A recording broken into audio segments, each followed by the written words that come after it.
Olá, eu sou a Helena Dias e está começando mais um Trilhas do Nordeste. Aqui você encontra pautas, histórias e personalidades nordestinas sempre com o olhar do povo. Reportagens e entrevistas que falam sobre o Nordeste e dão evidência às nossas narrativas de resistência, fartura e solidariedade. Vem comigo!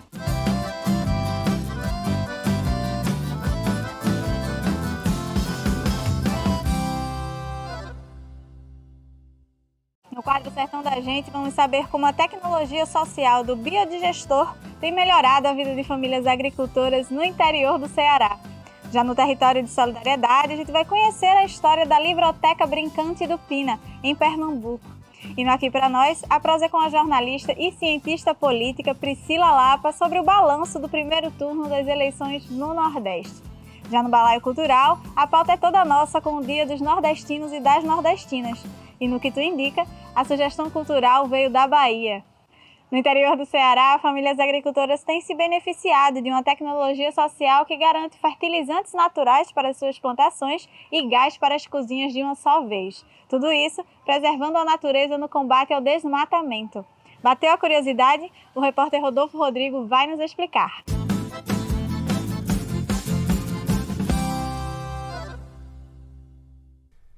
Algumas famílias em cidades do interior do estado do Ceará vêm utilizando uma tecnologia social que a princípio pode soar de forma estranha, mas possui diversos benefícios que estão mudando a vida no campo. A ferramenta? O biodigestor, uma tecnologia social que possibilita a decomposição de fezes de animais para produzir biogás e biofertilizante de alta qualidade. Lourdes Zete Almeida é moradora do Senador Pompeu, no interior do Ceará, e coordenadora da Rede de Agricultores e Agricultoras Agroecológicas do Sertão Central. Há uns meses, ela está utilizando o sistema e, segundo o relato, a tecnologia tem auxiliado no trabalho camponês. Ele já me produz o churume, que eu vou utilizar, adicionar água e já vou utilizar direto nas minhas plantas. É um fertilizante excelente que dispensa qualquer fertilizante químico. Como também eu vou ter também o esterco já lavadinho, no ponto eu tirar e já colocar nas minhas plantas. Isso economizou meu tempo. Isso me deu mais prazer em ser agricultora e cuidar das minhas plantas. Tá certo? Então, hoje eu e meu esposo, a gente está totalmente voltado para essas plantações. Então, isso realmente tem facilitado muito a nossa vida. Isso tem ajudado nós financeiramente, porque nós produzimos para o nosso consumo um alimento saudável. E o excedente a gente ainda vende ainda para outras pessoas. O biodigestor é uma tecnologia social de baixo custo. Com ela, além do avanço com as plantações, as famílias agricultoras podem produzir o seu próprio gás carbônico e metano. Esses gases são captados por um filtro feito de um garrafão de água.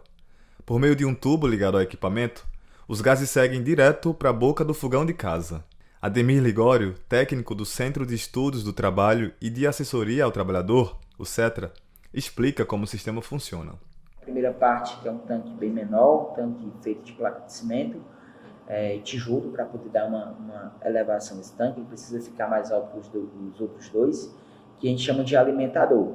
Né? Um sistema, é lá onde a família coleta o esterco, as fezes frescas dos animais, dissolve, coloca uma quantidade de água para poder ficar uma mistura mais líquida, não ficar muito sólida, né? E coloca no sistema, no alimentador, que por meio de um cano PVC de 100 milímetros, esse material ele é direcionado do alimentador, por meio de declividade, vai do alimentador até o que a gente chama que é um tanque maior, que a gente chama o tanque de fermentação ou de biofermentação, né? Onde na ausência de oxigênio, por meio da ação das bactérias anaeróbicas, é feito o processo de produção desse gás. A tecnologia também auxilia o meio ambiente ao minimizar a emissão de gases do efeito estufa. Além disso, o uso do biogás é uma forte estratégia para reduzir o desmatamento da caatinga e de outros biomas, pois sem precisar cortar lenha para cozinhar, as famílias estão contribuindo diretamente na conservação ecológica.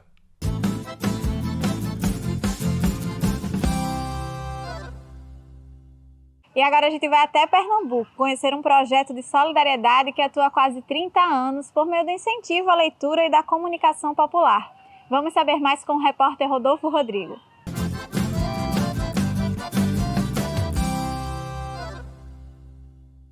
Um grupo encabeçado pelo músico e poeta Ricardo Gomes alterou o cenário da comunidade do Bode, localizado no bairro do Pina, zona sul do Recife, através da troca de informações e o incentivo à cultura. Essa é a marca da Livroteca Brincante do Pina. Idealizado há 27 anos, o projeto distribui solidariedade, estimulando a leitura, a integração artística, cultural e ambiental, que tem como base uma biblioteca comunitária iniciada ainda na Palafita, com foco em trabalhar com a comunidade do Bode.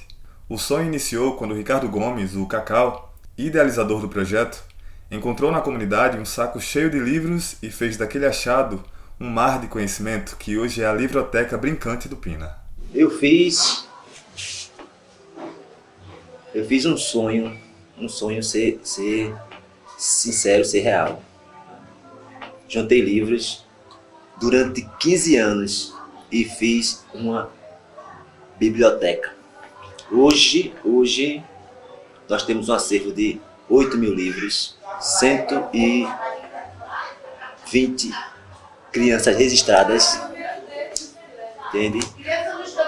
Atividade com música, com poesia, artesanato, cinema, com teatro. E isso mudou a realidade aqui da comunidade que antes era vista só como violenta, miserável, entende? Uma outra cara para a comunidade. A inserção da Livroteca no Bode possibilitou a ampliação de oportunidades para os mais de 40.000 habitantes do local.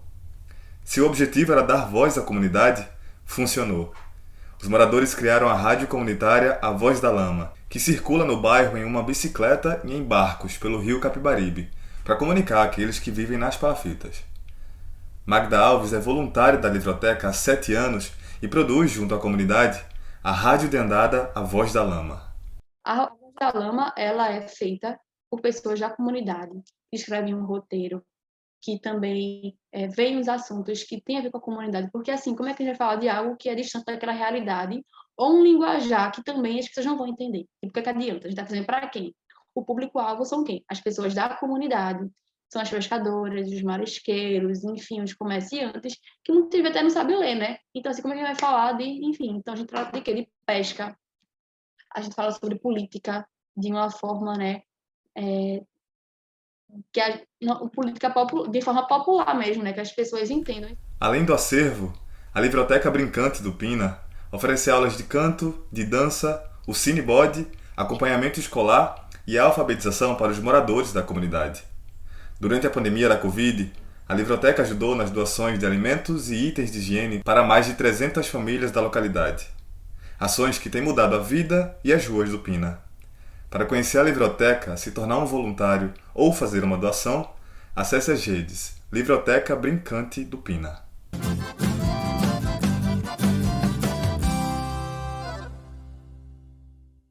A principal disputa das eleições de 2022, que é para o cargo da Presidência da República, será decidida em segundo turno no dia 30 de outubro, assim como 12 estados do nosso país que também decidirão seus governos nesse momento. Acontece que os legislativos já foram definidos junto com alguns governos e a gente tem um balanço de como ficou a nossa região. Por meio da votação do primeiro turno, também dá para entender algumas tendências políticas para essa reta final. Vem conferir comigo como é que foi essa prosa?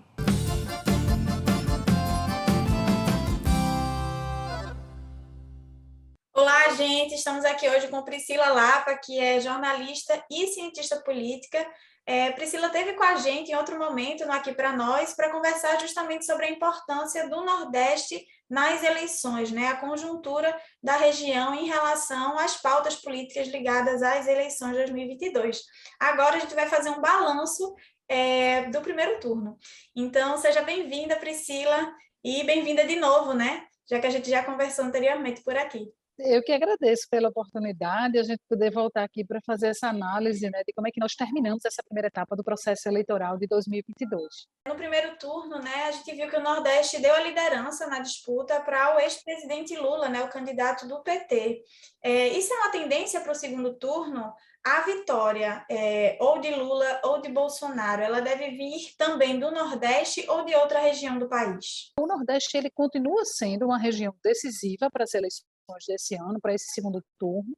Lula precisa trabalhar para manter essa preferência significativa que a gente observou claramente durante a apuração, que à medida que as urnas do Nordeste foram entrando no somatório das urnas, né, do geral da apuração da eleição, o percentual de votos de Lula foi aumentando. Então, claramente, o Nordeste é o grande reduto onde Lula precisa manter essa sua intenção de votos e é onde Bolsonaro precisa também ter o cuidado para performar bem também nessa região, ele não sofrer perdas, visto que em muitos estados não haverá palanques necessariamente para os dois candidatos. Naqueles locais onde houve encerramento da eleição para governador no primeiro turno, tem essa dificuldade de mobilização do eleitor, das massas e dos apoiadores para esses palanques. Então, os dois vão precisar continuar olhando para o Nordeste. Agora, de fato, São Paulo vai ser o grande centro das atenções dos dois candidatos, primeiro pela diferença entre projeção versus resultado do que de fato aconteceu em São Paulo,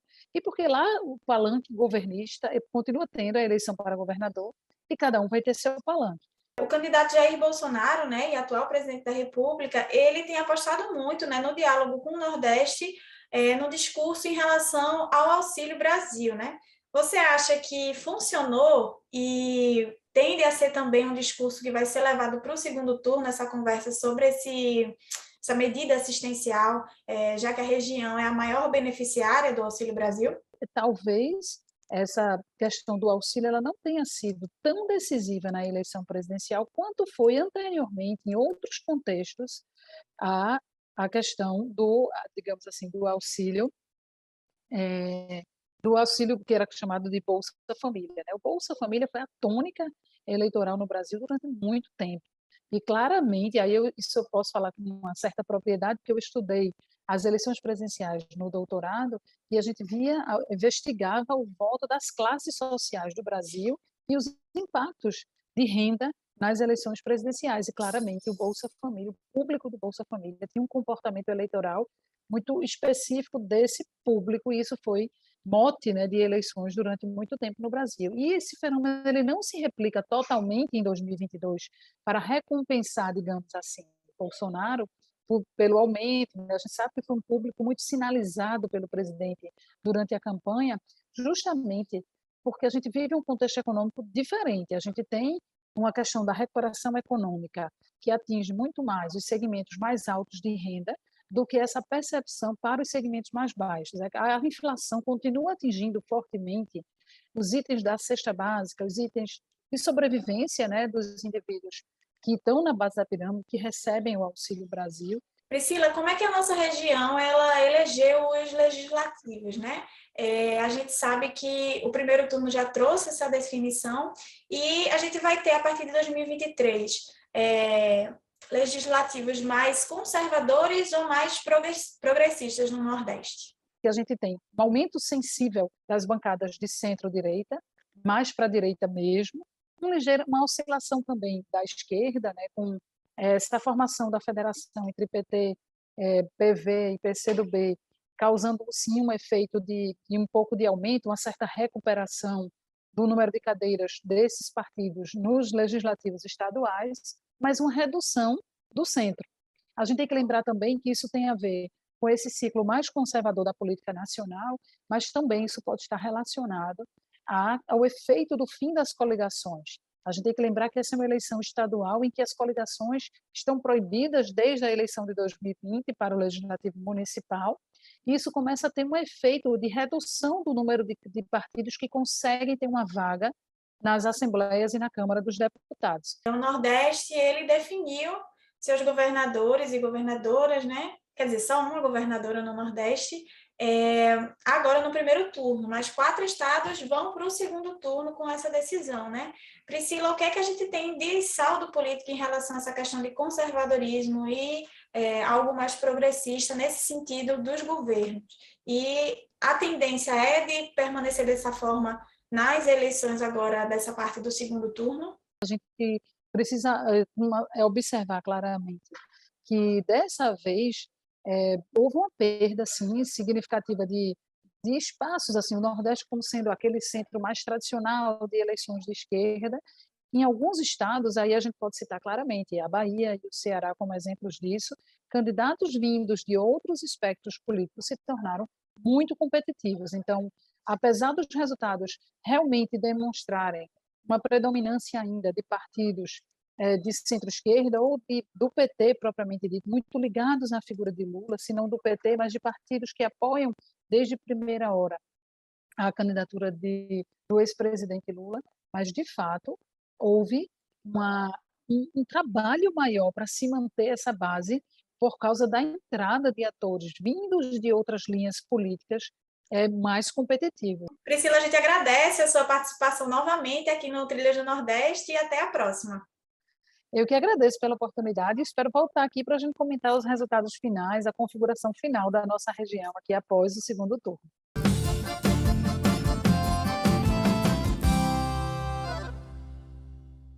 Amanhã, 8 de outubro, é o Dia do Nordestino e nós aqui no Trilhas decidimos comemorar junto com você no Balaio Cultural de hoje. Fortalecer a identidade nordestina que compõe esse Brasil é uma das razões de existir do nosso programa. Conta pra gente, Rodolfo Rodrigo.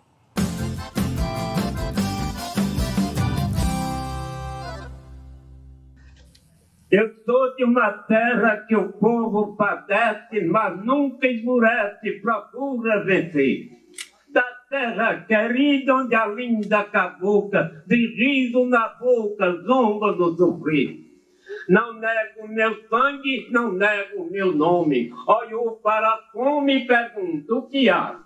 Eu sou brasileiro, filho do Nordeste, sou cabra da peste, todo o Ceará. Esse é o poema Cabra da Peste, escrito e interpretado pelo poeta, cantor e compositor Antônio Gonçalves da Silva, ou Patativo da Assaré, como ficou conhecido por ser natural de Assaré, no Ceará. E é por causa desse poeta que nós, filhos e filhas do Nordeste, comemoramos no dia 8 de outubro o Dia do Nordestino. Tem muita beleza, minha boa terra, de turva na serra da praia ao sertão.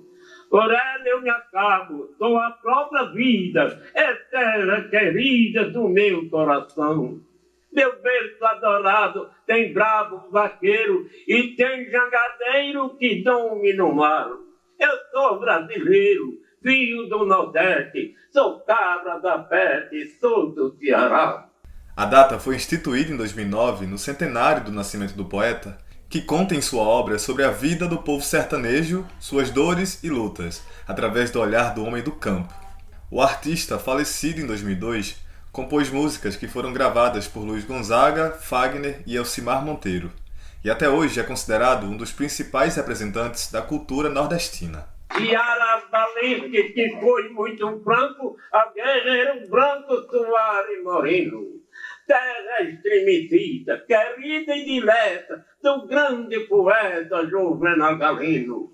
Todos os mares, da cor da esperança, e as águas balançam para lá e para cá. Eu sou brasileiro, filho do Nordeste, sou cabra da peste, sou do Ceará. Ninguém me desmente, pois é com certeza, quem quer ver beleza, vem ao Cariri. Minha terra amada possui mais ainda a mulher mais linda que tem no Brasil. Terra da Jandaia, berço de Iracema, dona do poema de Zé de Alencar. Eu sou brasileiro, filho do Nordeste, sou cabra da peste, sou do Ceará. Obrigado. Um dia para celebrar. Essa data valoriza toda a cultura e pluralidade da região brasileira, que tem o maior número de estados e um vasto cardápio de particularidades. A riqueza cultural do Nordeste vai além das representações folclóricas e populares. A literatura nordestina deu grande contribuição para o cenário literário brasileiro. Nomes como Jorge Amado, Nelson Rodrigues e Raquel de Queiroz são filhos do Nordeste. Na música também não é diferente. Aqui nasceram o Chico Sainz, Alceu Valença, Alcione, Jackson do Pandeiro. E se tem uma coisa que o nordestino tem, é amor pelo Nordeste. Maria do Carmo é natural de João Pessoa, na Paraíba. Pescadora desde criança, hoje, aos 80 anos, ela compartilha a felicidade em ser desse lugar.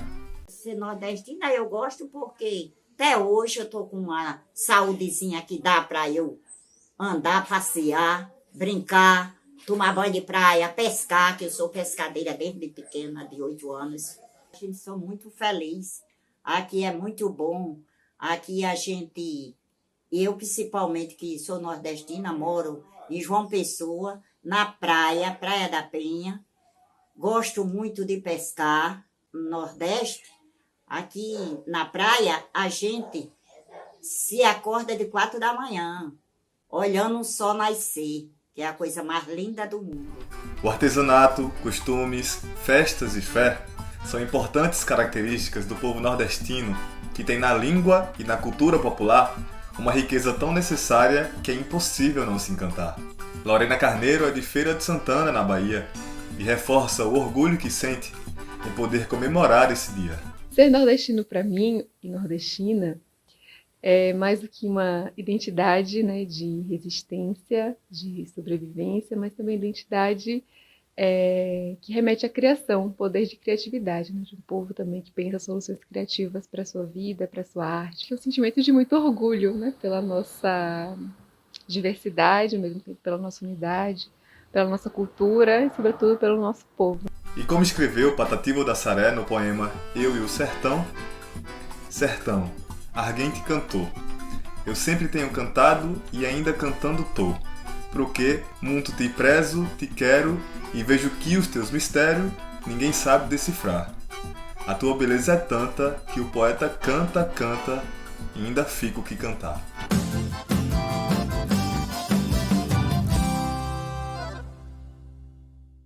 E chegamos na Bahia. A sugestão cultural nordestina de hoje é como se fosse uma tradição do estado para quem gosta de ler.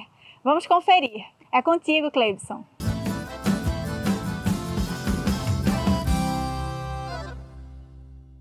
Olá, eu me chamo Cleibson, sou militante do MTD, morador aqui de Salvador. A minha dica cultural do Brasil de Fato aqui da cidade de Salvador é o poeta e escritor Jorge Amado, que foi um personagem muito importante aqui da cidade, um representante da vida aqui da cidade, tanto pela sua militância política comunista, quanto pelos seus romances, seus escritos que diziam sobre a luta, a vida do povo da Bahia e do Brasil, e também seus aspectos culturais.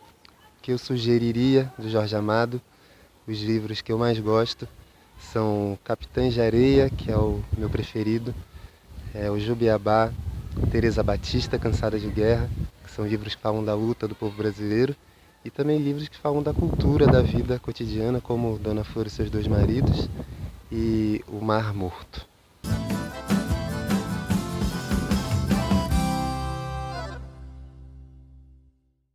Jorge Amado é um clássico nada convencional da nossa literatura, uma dica que nunca falha, né, Cleibson? Obrigada. E lembrando que você pode participar do quadro também. Basta gravar um vídeo de até 1 minuto de forma horizontal com a sua dica cultural nordestina.